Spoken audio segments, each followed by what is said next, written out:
1.500 anos. Fomos de um planeta ao outro sem nos darmos conta. E, no entanto, hoje já vivemos em Terra 2. Geograficamente, Terra 1 é igual a Terra 2. Seus habitantes muito parecidos, mas é só uma ilusão. A escola perdeu o bonde da história. O novo amor é a nova transcendência humanista. O trabalho e a vida se confundem. As profissões se multiplicam no mesmo indivíduo. A expectativa de vida aumenta, enquanto não existe entretenimento sem cultura. Mas Terra 2 já não nos ameaça. É a chance da humanidade se reinventar em novas formas de viver e se relacionar.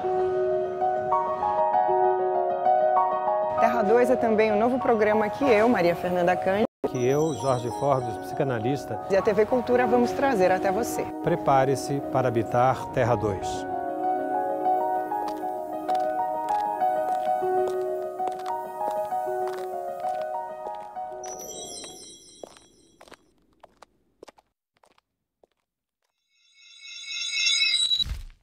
Sexta, 10 da noite, a criação da Faculdade de Direito da USP e as novas ideias que mudaram os rumos da política no Brasil. Essa faculdade sempre teve essa vinculação dos professores e dos estudantes com a vida literária, a vida jurídica e com a vida política do Brasil. Histórias da história de São Paulo. E vem aí, Terra 2. Estreia em março, aqui na Cultura.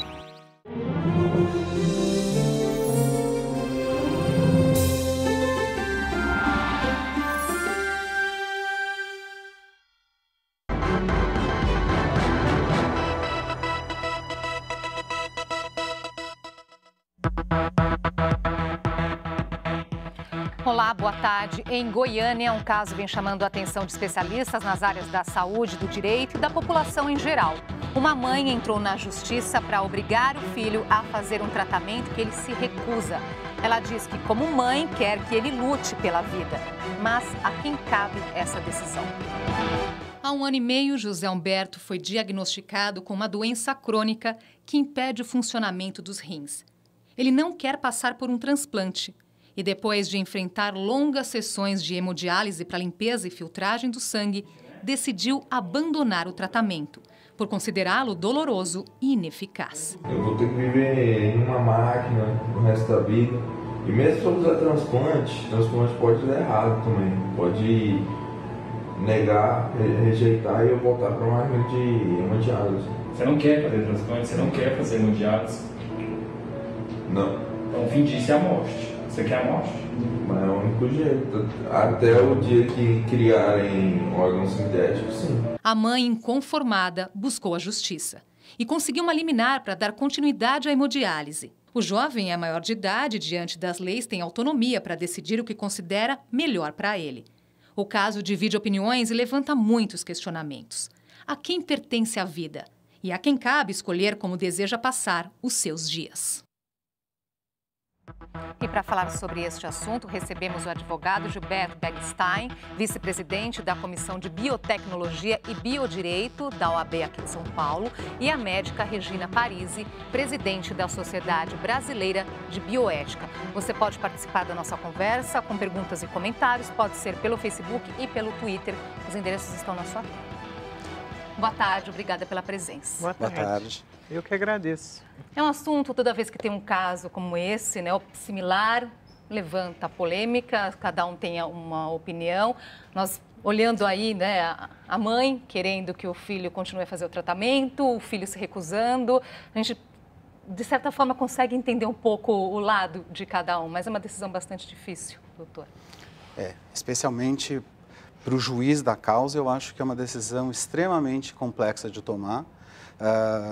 É uma decisão que não é definitiva, é uma liminar, é uma antecipação de tutela. Entretanto, é uma decisão muito complexa de ser tomada, porque a avaliação para fazer essa decisão tem que ser bastante ampliada, como estava conversando aqui com a doutora Regina. Os especialistas em quem ele vai se basear para tomar essa decisão não são do direito, são da medicina. Sim. Então, o juiz só pode tomar uma boa decisão quando ele está bem amparado por uma decisão dos peritos. Não tivemos acesso ao processo para saber qual é o nível de perícia que foi realizado. Então, precisa ver o nível de informação desse rapaz e completamente compreensível a posição dessa mãe de estar desesperada com uma morte fora da ordem certa. Doutora Regina. Então, primeiro eu queria falar um pouquinho dessa situação do ponto de vista mundial. Essa questão, ela é cada vez mais frequente no mundo, né? E particularmente não tanto por jovens, os jovens, obviamente, que suscitam mais debate, mas porque a população, a humanidade está num processo de envelhecimento importante. E essas questões, elas aparecem cotidianamente entre os idosos, né? Que não querem mais submeter a tratamentos, isso e aquilo, e sempre há um debate, divisão na família ou com a equipe mesmo de saúde, se interrompe, se continua investindo. Portanto, este é um debate cada vez mais frequente, ele é chamado de diretivas antecipadas de vontade. Vários países já normatizaram, regulamentaram isso. Por exemplo, na América do Sul nós temos a Argentina e Uruguai, já tem isso regulamentado. Estados Unidos praticamente, ou todos os estados, se não me engano, já regulamentaram. Tem uma boa legislação que a gente considera que é do Oregon, que foi principalmente por conta da mobilização da sociedade. A Europa também, quase toda, tem normas sobre isso, onde, via de regra, você procura respeitar a vontade da pessoa, do paciente. Nesse caso, de seguir ou não um tratamento. Um tratamento. No caso, mas nunca deixamos de discutir caso a caso.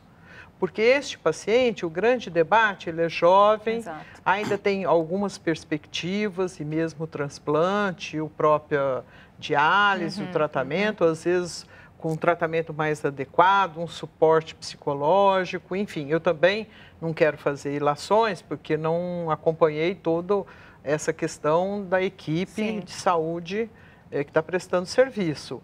Mas você sempre imagina tentar esgotar um pouco essas questões. Mas esses casos, eles aparecem. Eu lembro os Estados Unidos, há 2 anos atrás também, a adolescente que tinha câncer e a mãe apoiou ela não fazer quimioterapia, o juiz também acabou intervindo. É uma polêmica toda, a menina está fazendo, mas todo momento ela mantém a posição de respeitar a vontade dela. Eu vou interromper um pouquinho só aqui a nossa conversa para chamar uma reportagem, que agora há pouco o nosso repórter Diego Espíndola, da TV Brasil Central de Goiânia, falou com o juiz que concedeu a liminar e também com a mãe do José Humberto. Ele estava bom naquele momento, mas ele poderia entrar em coma, poderia ter uma parada cardíaca, poderia ter águas nos pulmões, então uma série de fatos. Eu entrei com a liminar naquele momento para salvar a vida dele. A ação judicial tramita na 2ª Vara Civil do Fórum de Trindade, cidade da região metropolitana de Goiânia. De acordo com o juiz responsável pelo caso, José Humberto não é capaz de decidir sozinho sobre a continuidade do tratamento.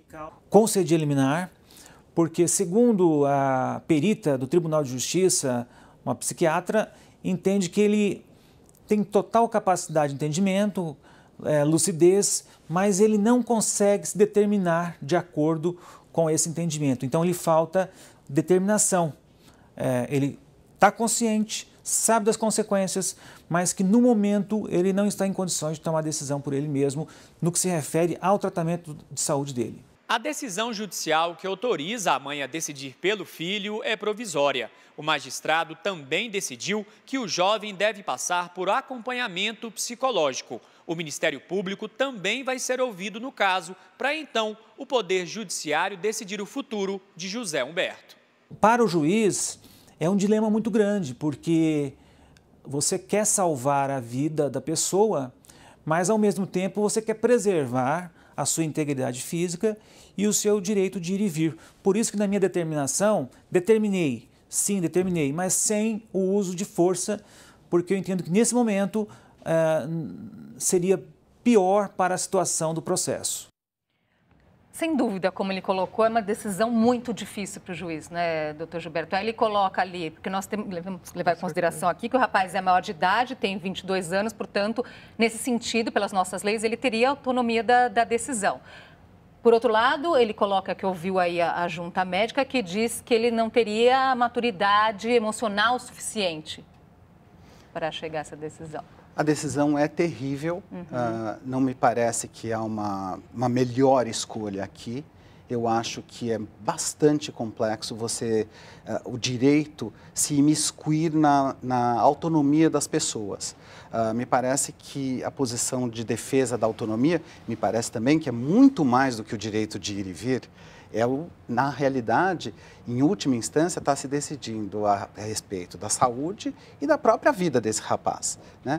O direito pode obrigar as pessoas a permanecerem vivas? O direito pode e deve obrigar alguém a se submeter a um tratamento contrariamente à vontade dessa pessoa, se essa pessoa é capaz, maior de idade, capacidades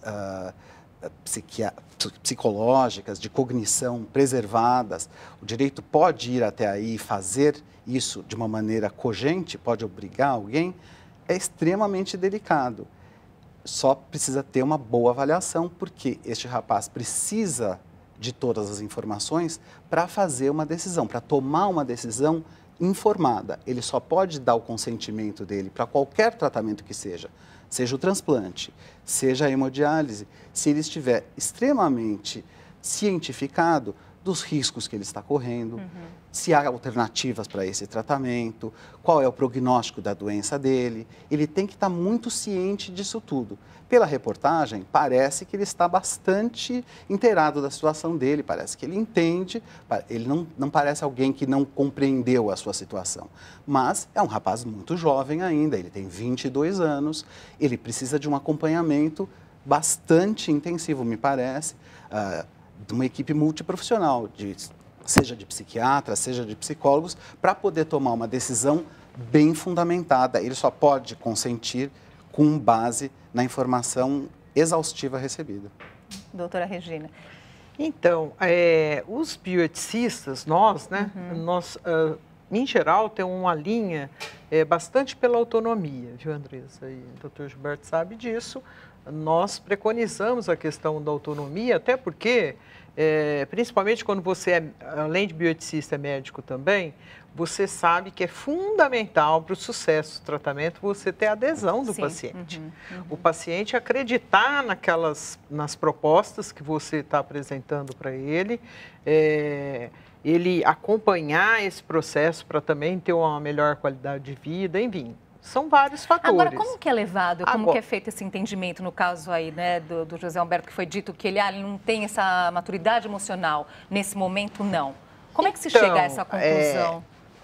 Pelo que ele disse ali, que a psiquiatra disse, ela disse que, bom, eu estou dizendo o que eu ouvi da reportagem, né? Mas de uma forma geral, assim, para a gente... A psiquiatra parece que disse que ele estava bem consciente, isso, aquilo, e a tradução é que ele não estava convencido de que seria bom para ele, ou ele submeter a tudo isso, ou esperar um transplante, etc.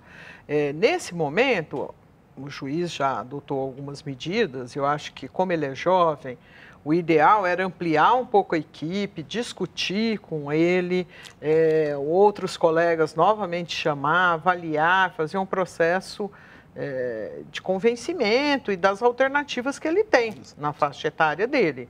Agora, no limite, se ele persistir na posição, viu, Andressa, dificilmente você vai conseguir ter uma boa colaboração quando é uma coisa muito bem decidida pelo paciente. Quando você tem a certeza de que ele teve acesso a todas essas informações e ele não tem essa consciência. Isso eu estou dizendo porque é um problema polêmico para nós. Eu estou vendo ali, a chamada é a quem pertence a vida, afinal. Se você pega um país como o Brasil, católico, cristão, principalmente, tal, a maior parte das pessoas remete essa responsabilidade, esse direito, a uma questão da espiritualidade, a Deus e tal. Outros países, se você perguntar isto, ele vai responder, pertence ao indivíduo.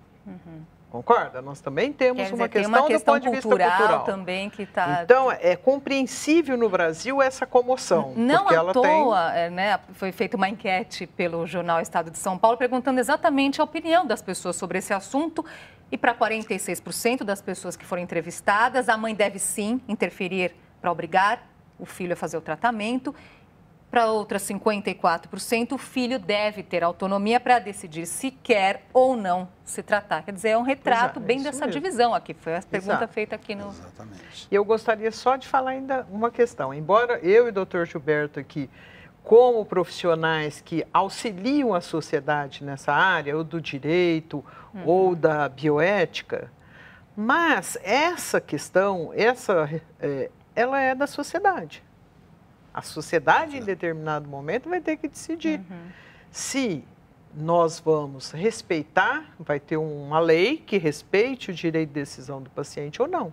Lembrar que tem um projeto de lei, está na Câmara, mas está parado há bastante tempo, que exatamente ele fala, o projeto de lei, que deveria respeitar a decisão do paciente. Mas é um projeto que está parado ainda na Comissão de Direitos Humanos. Por quê? E a gente entende que essa é uma decisão conjunta de toda a sociedade, não só do profissional da área do direito. É por isso que é importante bioética, trazer à tona, a gente esclarecer, debater esse assunto, porque é importante que se tenha não um consenso, mas que a lei pelo menos traga, né, uma luz nesse sentido, as nossas leis, doutor. E o que acontece, eu concordo muito com a doutora Regina, as leis refletem a cultura do povo que as criou. Então, o legislativo de cada povo reflete o conjunto das pessoas. Essas pessoas são eleitas e refletem os seus eleitores. E as leis refletem a cultura daquele país. Nos Estados Unidos, onde há uma cultura extremamente desenvolvida no sentido da autonomia, a liberdade é fator fundamental, na nossa Constituição também. Mas nos Estados Unidos isso é uma questão absolutamente fundamental. As pessoas não só fazem as suas diretivas antecipadas de vontade, ou declarações antecipadas de vontade, ou testamento vital, algumas delas chegam ao requinte de fazer uma tatuagem no peito, pedindo para não serem ressuscitadas. Entubadas. Quer dizer, da nossa Constituição, nossa Constituição fala sobre o direito da vida, mas não fala do direito de morrer, não é, doutor? Não. A Constituição fala que a vida é um direito das pessoas. As pessoas e elas não podem transigir do direito à vida. Elas podem transigir, elas podem optar por não exercer esse direito. Porque isso está na esfera de vontade, de autonomia de cada um dos indivíduos. E mais importante que isso... Fala que dela não... querer... Você não exercer o direito, você não pode abrir mão do direito à vida. Do direito em si você não pode abrir mão, mas você pode abrir mão do exercício ao direito. E o que significa isso? É uma tecnicalidade. Significa que é uma maneira de possibilitar que as pessoas, até que passe uma lei, até que o Senado decida nesse sentido, fazer uma alteração, as pessoas podem fazer isso. O direito está dando uma saída para as pessoas para que elas exerçam plenamente a sua autonomia, não exercitando o direito de preservar a vida, digamos assim, entre aspas. Vamos precisar fazer uma pausinha aqui nessa conversa, a gente volta já.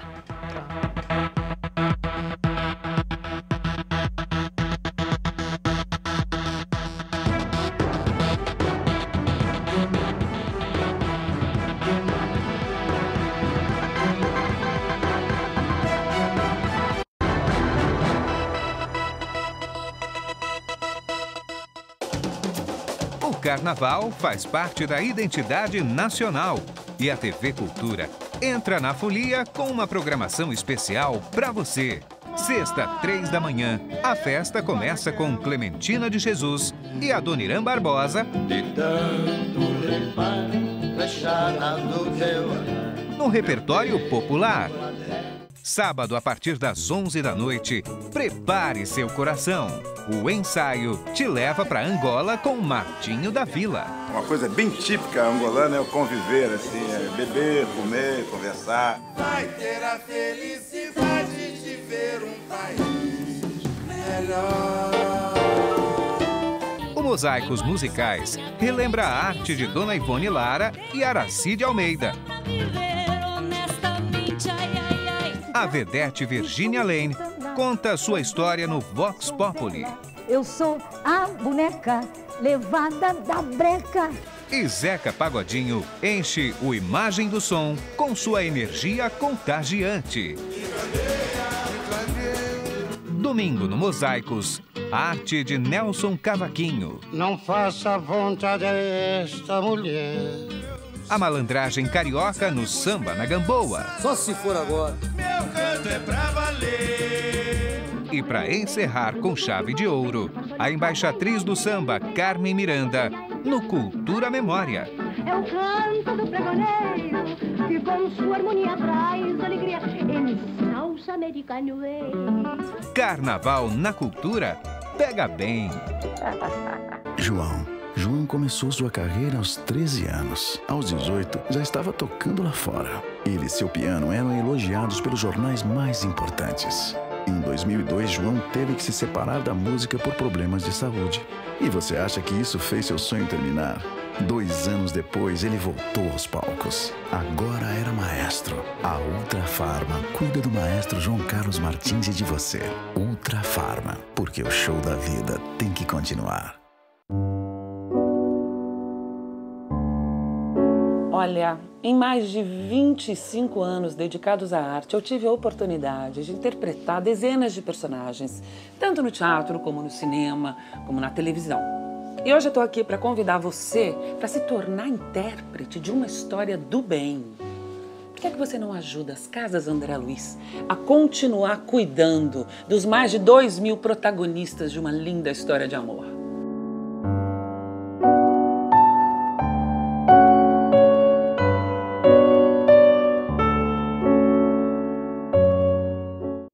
Quarta. É o lacaio, milady, o criado, o Sr. Green, que viaja com ele. Oh, meu Deus. Mas a polícia tem de... Eu preciso contar ao Lord Gilligan. Não, milady, me prometeu. O Sr. Bates não sabe que foi ele. Nesta quarta, 10 da noite. Fico com medo toda vez que o Sr. Green e o Sr. Bates estão no mesmo cômodo. Acho que se ele deduzir, vai fazer alguma coisa. Downton Abbey.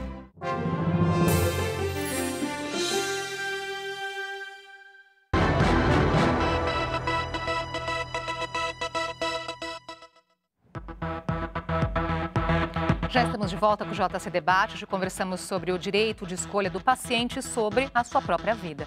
Com a gente o advogado Gilberto Bergstein, vice-presidente da Comissão de Biotecnologia e Biodireito da OAB São Paulo, e a médica Regina Parisi, presidente da Sociedade Brasileira de Bioética.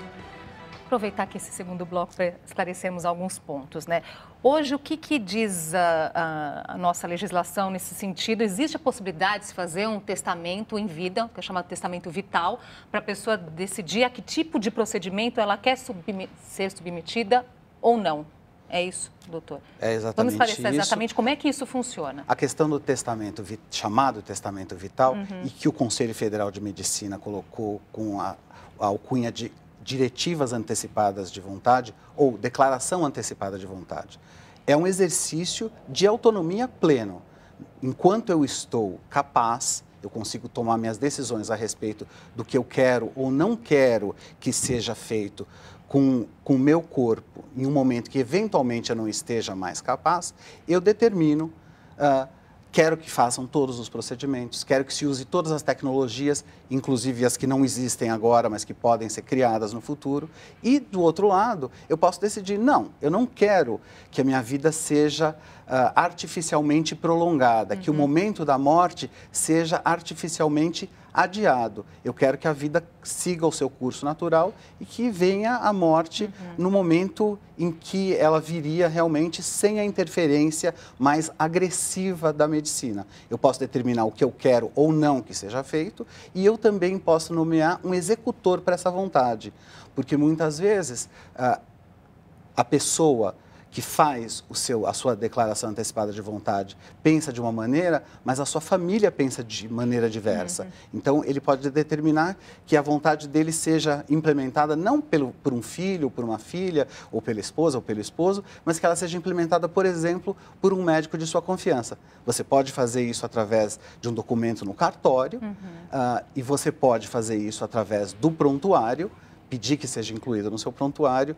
essa determinação, e se você tem um médico que você confia, fazer com que sua vontade seja cumprida. Isso já lá na existe frente. a possibilidade de se fazer esse testamento. Agora, só para esclarecer, novamente, a senhora colocou no bloco anterior essa questão do que está sendo discutida lá na comissão da Câmara. Então, é importante essa questão que o doutor Gilberto falou, porque é o seguinte, hoje só existe uma norma, que é a dos médicos, do Conselho Federal de Medicina. Ele regulamenta para nós o seguinte: atenda à vontade do paciente. O paciente, se ele é capaz, se ele é maior de idade e tal, ele expressando a sua vontade, os médicos, em geral, respeitam. Em geral, é o respeito. Provavelmente foi isso que também aconteceu em Goiás, né? Mas a sociedade não tem uma regulamentação diferente da gente. Então, por exemplo, no caso ali, a mãe pôde recorrer ao judiciário para que a vontade dela também se fizesse presente, está entendendo? Porque muitas vezes a gente discute, conversa com a família, o paciente não quer isso, não quer aquilo, mas você tem um filho, tem um irmão que fala, não, eu não aceito, eu vou no judiciário para tentar impor uma outra. Mas aí como é que fica no caso? Vamos supor que exista, então, um testamento dizendo a vontade dessa pessoa, ela fez isso em outro momento, até anterior ao caso da doença, vamos supor, e depois, no momento mais para frente, a família tenta interferir. Como é que é? O que vale aí, doutor? Então, o que é importante esclarecer é o seguinte: o conjunto de normas jurídicas de um país é chamado de ordenamento jurídico. Todas as normas criadas fazem parte de um grande conjunto. A Constituição está acima de todas as normas e as leis vêm logo abaixo, as leis complementares, as leis ordinárias vêm abaixo delas, e todas as outras decisões que emanam, por exemplo, do Conselho Federal de Medicina, também integram esse ordenamento. O que acontece é que uma resolução emanada pelo Conselho Federal de Medicina ela é cogente para os médicos, ela obriga os médicos. Então, os médicos têm uma orientação de que eles devem respeitar a vontade dessa pessoa, do paciente. Mas isso não está no ordenamento inteiro, não tem uma lei, que está ainda em fase de projeto de lei. Então, por isso é que pode haver esses conflitos. Esses conflitos podem ser levados ao judiciário para serem decididos pontualmente. Assim como os médicos têm que avaliar casuisticamente cada paciente, o judiciário também tem que avaliar casuisticamente. Por isso é que os juízes se veem em palpos de aranha, tendo que decidir sobre a vida de outras pessoas. Justamente por não ter uma lei, então, que mas deixa... os bioticistas, a gente também interfere discutindo o seguinte, viu, Andresa? Também tentar investir, chegar numa situação comum, sabe? Reunir a família, reunir a equipe de saúde com o paciente, tentar, através do diálogo, chegar a uma situação, a uma proposição que atenda, não vai atender todos em tudo, mas minimamente os desejos de cada um. E muitas vezes, vamos dizer, uma boa parte você consegue resolver. Lógico que consegue, a equipe com a família, com o paciente. Tem outras que não. Aí você cria situações onde um conflito está estabelecido mesmo, e no caso, enquanto não tiver legislação, a tendência nossa, os bioeticistas ou mesmo médicos, é sempre dizer, olha, o ideal é atender à vontade do paciente.